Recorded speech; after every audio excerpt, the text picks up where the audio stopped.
오늘 하나님께서 우리에게 주시는 말씀은 창세기 20장 1절부터 18절까지의 말씀입니다.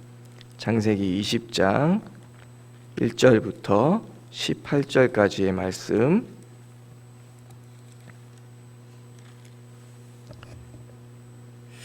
우리 다 같이 찾으셨으면 함께 한 목소리로 합독하시겠습니다. 시작. 아브라함이 거기서 네게부 땅으로 옮겨가 가데스와 술 사이 그랄에 거류하며 그의 아내 사라를 자기 누이라 하였으므로 그랄 왕 아비멜렉이 사람을 보내어 사라를 데려갔더니 그 밤에 하나님이 아비멜렉에게 현몽하시고 그에게 이르시되 내가 데려간 이 여인으로 말미암아 내가 죽으리니 그는 남편이 있는 여자임이라. 아비멜렉이 그 여인을 가까이하지 아니하였으므로 그가 대답하되 주여 주께서 의로운 백성도 멸하시나이까. 그가 나에게 이는 내 누이라고 하지 아니하였나이까. 그 여인도 그는 내 오라비라 하였사오니 나는 온전한 마음과 깨끗한 손으로 이렇게 하였나이다. 하나님이 꿈에 또 그에게 이르시되 내가 온전한 마음으로 이렇게 한 줄을 나도 알았으므로 너를 막아 내게 범죄하지 아니하게 하였나니 여인에게 가까이 하지 못하게 함이 이 때문이라. 이에 그 사람의 아내를 돌려보내라. 그는 선지자라. 그가 너를 위하여 기도하리니 내가 살려니와 내가 돌려보내지 아니하면 너와 내게 속한 자가 다 반드시 죽을 줄 알지니라. 아비멜렉이 그날 아침에 일찍이 일어나 모든 종들을 불러 그 모든 일을 말하여 들려주니 그들이 심히 두려워하였더라. 아비멜렉이 아브라함을 불러서 그에게 이르되 내가 어찌하여 우리에게 이렇게 하느냐. 내가 무슨 죄를 내게 범하였기에 내가 나와 내 나라가 큰 죄에 빠질 뻔하게 하였느냐. 내가 합당하지 아니한 일을 내게 행하였도다 하고 아비멜렉이 또 아브라함에게 이르되 내가 무슨 뜻으로 이렇게 하였느냐. 아브라함이 이르되 이곳에서는 하나님을 두려워함이 없으니 내 아내로 말미암아 사람들이 나를 죽일까 생각하였으며 또 그는 정말로 나의 이복 누이로서 내 아내가 되었음이니라. 하나님이 나를 내 아버지의 집을 떠나 두루 다니게 하실 때에 내가 아내에게 말하기를 이후로 우리의 가는 곳마다 그대는 나를 그대의 오라비라 하라. 이것이 내가 그대가 내게 베풀 은혜라 하였노라. 아비멜렉이 양과 소와 종들을 이끌어 아브라함에게 주고 그의 아내 사라도 그에게 돌려보내고 아브라함이 이르되 내 땅이 내 앞에 있으니 내게 보기에 좋은 데로 거주하라 하고 사라에게 이르되 내가 은 1000개를 내 오라비에게 주어서 그것으로 너와 함께한 여러 사람 앞에서 내 수치를 가리게 하였노니 내 일이 다 해결되었느니라. 아브라함이 하나님께 기도하매 하나님이 아비멜렉과 그의 아내와 여종을 치료하사 출산하게 하셨으니 여호와께서 이왕에 아브라함의 아내 사라의 일로 아비멜렉의 집의 모든 태를 닫으셨음이더라. 아멘. 네, 오늘 창세기 20장에 들어와서는 곧바로 아브라함이 네게부 땅으로 옮겨가서 가데스와 술 사이 그랄에 거류하며라는 말씀으로 시작합니다. 바로 이사야서 그랄에 정착했다는 말입니다. 12장에서 아브라함이 애굽에 내려간 것은 기근이 들어서였지만 이번에 아브라함이 남쪽 그랄로 내려간 것에 대해서는 성경은 정확하게 말하고 있지 않습니다. 하지만 12장과 동일하게 이사를 하고 아내 사라를 자기 누이라고 속이는 사건이 발생합니다. 창세기 12장에서 하나님께서 바로의 집에 재앙을 내리셨다면 이번에는 아비멜렉이 꿈에 직접 나타나서 사라를 돌려보내지 아니하면 그의 가정을 다 멸하시겠다고 말씀하십니다. 그랄 왕 아비멜렉은 사라를 누이로 속인 아브라함에게 왜 그렇게 하였냐고 책망하면서 결국 양과 소와 종들을 아브라함에게 주고 사라와 함께 돌아가도록 합니다. 이 장면은 12장에 바로에게 은근보화를 얻고 나아가는 장면을 떠올리게 합니다.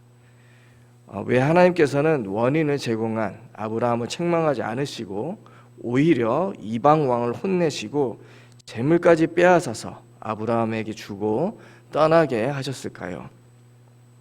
이것은 아브라함의 행위에 옳고 그름을 따지기 위한 것이 아니라 아브라함이 당시 처했던 상황이 어떠한지 보여주기 위해서입니다. 오늘 본문 말씀 11절에서 아브라함은 이렇게 얘기합니다. 이곳에서는 하나님을 두려워함이 없으니 내 아내로 말미암아 사람들이 나를 죽일까 생각하였으며 라고 아비멜렉에게 변명하고 있습니다. 그리고 이은 13절을 보면 사라에게 이미 어디를 가든지 자신의 아내라고 말하라고 당부했다고 나옵니다.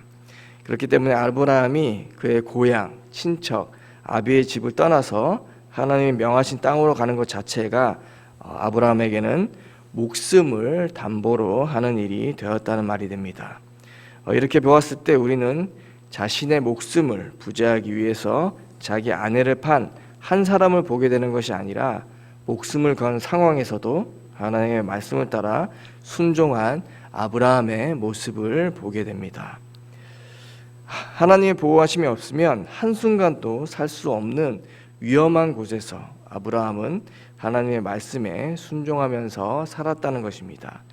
비록 자신의 믿음의 수준이 거기까지였다고 하더라도 당시 아브라함의 환경적인 요소와 상황을 보면 그저 믿음이 없는 불신앙의 행위라고 쉽게 단정지어서 말할 수 없게 됩니다.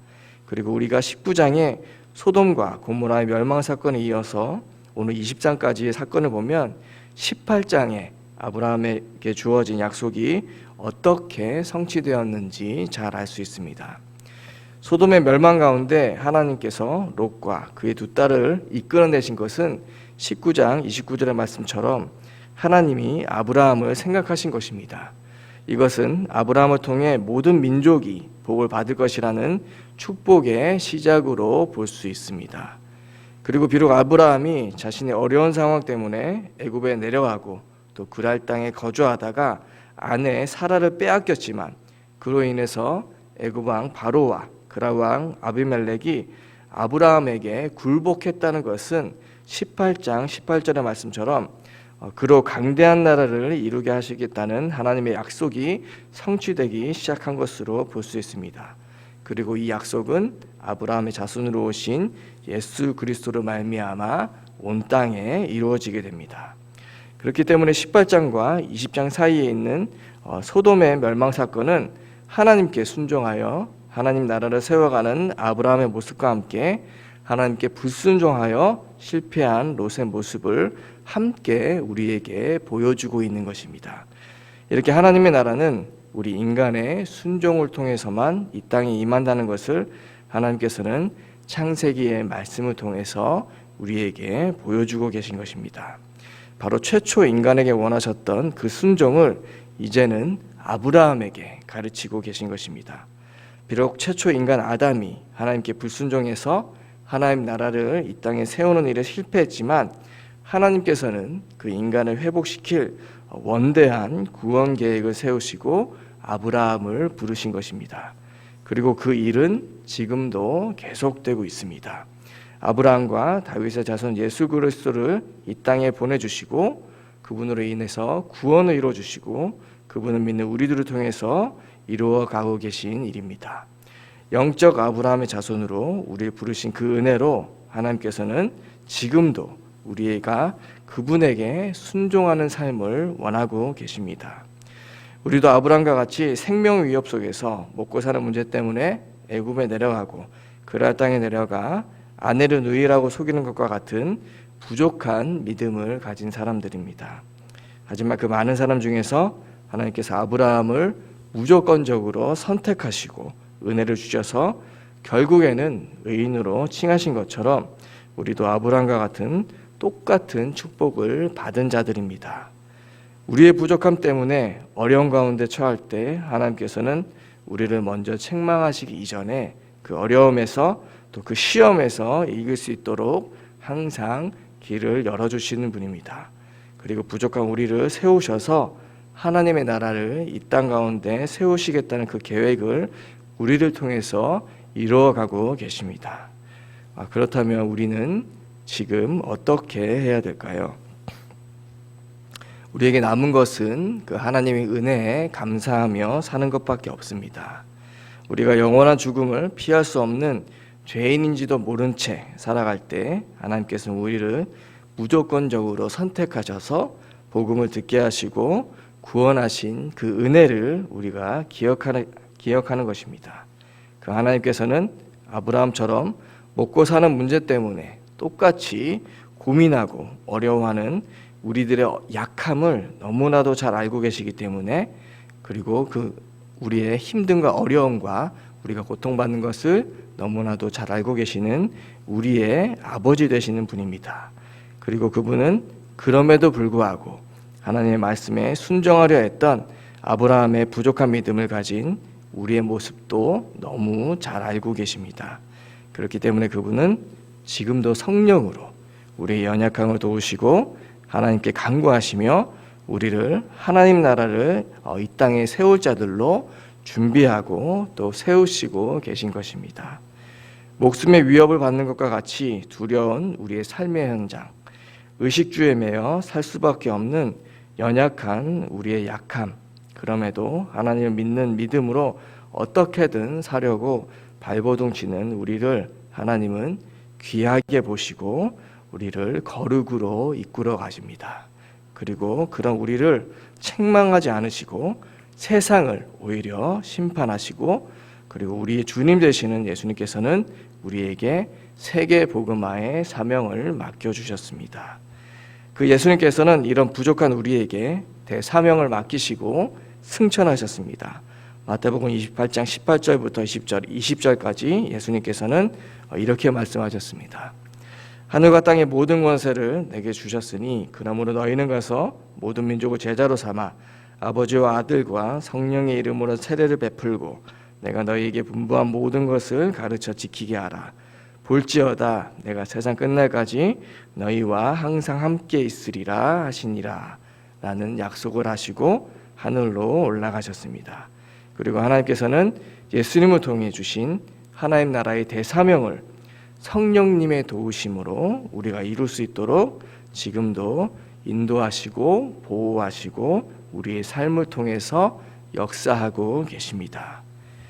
그것이 믿어질 때 우리는 어떤 환경에서도 하나님의 말씀에 순종할 수 있습니다.